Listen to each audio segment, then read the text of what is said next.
नमस्कार, आप देख रहे हैं सुप्रभात न्यूज़ हरियाणा। आइए जानते हैं हरियाणा की फटाफट बड़ी खबरों को। इससे पहले न्यूज़ को कहां से देख रहे हैं, कमेंट कर लाइक जरूर करें। हरियाणा में 10वीं का रिजल्ट जारी, लड़कियों ने मारी बाजी।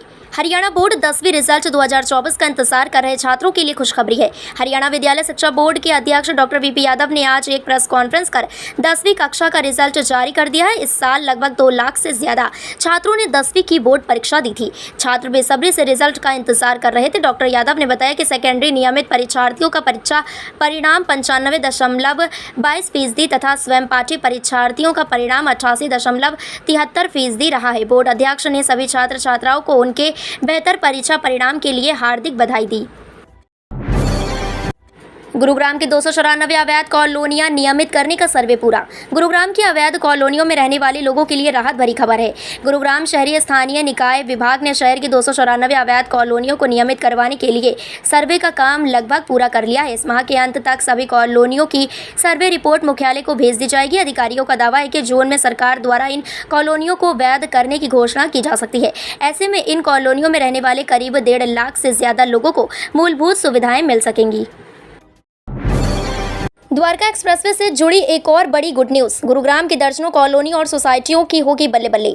गुरुग्राम वासियों के लिए एक और बहुत बड़ी राहत वाली खबर है। गुरुग्राम को दिल्ली से जोड़ने वाले द्वारका एक्सप्रेसवे पर सर्विस रोड के निर्माण को लेकर जमीन की पैमाइश और समतल करने का काम शुरू हो गया है। गुरुग्राम महानगर विकास प्राधिकरण का लक्ष्य 2 साल के अंदर इस सर्विस रोड को यातायात के लिए खोलने का है। इसके बनने के बाद सेक्टर 81 से 115 तक विकसित रिहायशी सोसाइटियों और कॉलोनियों के अलावा गाँव वासियों को लाभ मिलेगा। गत 4 मार्च को तत्कालीन मुख्यमंत्री मनोहर लाल खट्टर की अध्यक्षता में द्वारका एक्सप्रेसवे के सर्विस रोड के निर्माण को लेकर उच्च स्तरीय कमेटी की बैठक हुई थी।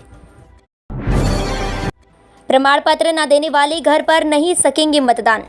लोकसभा चुनावों को लेकर इस बार दिव्यांग और बुजुर्गों के लिए घर से ही मतदान करने की सुविधा दी जा रही है। सुविधा को लेने के लिए जिला भर में 238 लोगों ने आवेदन किए हैं। इनमें कुछ कर्मचारी भी शामिल हैं जिनकी ड्यूटी चुनावों में लगाई गई है।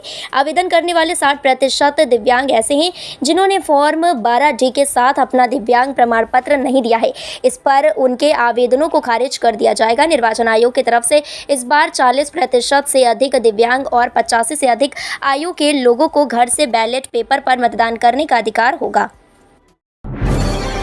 2 दिन से छावनी बस स्टैंड परिसर में सीवरेज ब्लॉक। छावनी बस स्टैंड पर पहले पार्किंग और अब पार्किंग से बाहर 2 दिन से सीवरेज ब्लॉक होने व ओवरफ्लो होने के कारण गंदा पानी और मल सीवरेज से बाहर निकल रहा है। इससे यात्रियों को भारी परेशानी झेलनी पड़ रही है। यात्री चेहरे पर रुमाल व कपड़ा लपेटकर गुजरने को मजबूर हैं। वहीं सीवरेज से निकल रहा गंदा बदबूदार पानी और मल परिसर में दूर तक फैला हुआ है और यात्री पानी के बची से गुजर रहे हैं। बस स्टैंड पर मौजूद कर्मचारियों का कहना है कि नगर परिषद को जानकारी देने के बाद भी समस्या का समाधान नहीं हुआ।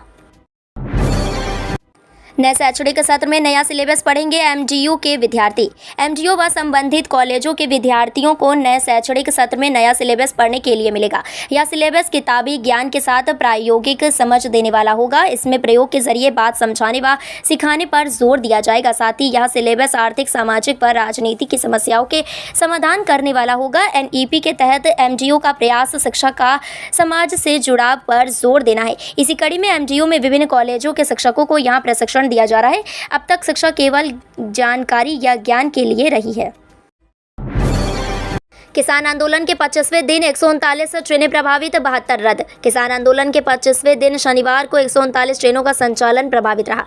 रेलवे ने 72 ट्रेनों को रद्द कर दिया। वहीं 62 ट्रेनों को बदलने मार्ग व 15 को बीच रास्ते रोककर फिर संचालित किया गया। वहीं लंबी दूरी की ट्रेनों को समय पर चलाने के लिए अब करीब 80 मालगाड़ियों का संचालन धुरी जाखल के रास्ते किया जा रहा है, जिससे चंडीगढ़ सहनेवाल रेल सेक्शन पर दबाव के चलते घंटों देरी से चल रही वंदे भारत सहित अन्य मेल व एक्सप्रेस को भी निर्धारित समय अनुसार संचालित किया जा सके। राजभवन के अगले कदम के इंतजार में कांग्रेस, देरी होने पर हाईकोर्ट का विकल्प। हरियाणा में सियासी तपिश बरकरार है। राज्य की मौजूदा सैनी सरकार को बर्खास्त करने संबंधी ज्ञापन राज्यपाल को सौंपाने के बाद कांग्रेस फिलहाल राजभवन के अगले कदम के इंतजार में है। कांग्रेस ने अपनी गेंद राज्यपाल के पाले में डाल रखी है। कांग्रेस को उम्मीद है कि उनके ज्ञापन पर संज्ञान जरूर लिया जाएगा। हरियाणा के राज्यपाल बंडारू दत्तात्रेय फिलहाल शहर से बाहर हैं। वह 15 मई को शहर लौटेंगे। कांग्रेस तब तक राज्यपाल के रुख का इंतजार करेगी। यदि राज्यपाल ने कोई कदम नहीं उठाया तो कांग्रेस अगली रणनीति पर काम करेगी। फ्लोर टेस्ट के लिए विशेष सत्र बुलाएगी भाजपा। राज्यपाल ने 30 कांग्रेस विधायकों से मांगे हस्ताक्षर।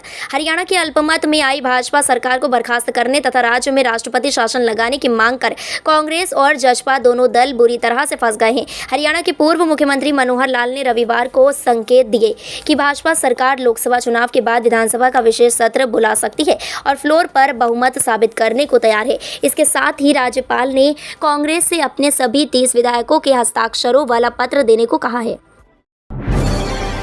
अमान्य स्कूलों में पढ़ रहे विद्यार्थी दूसरे स्कूल में ले सकते हैं दाखिला।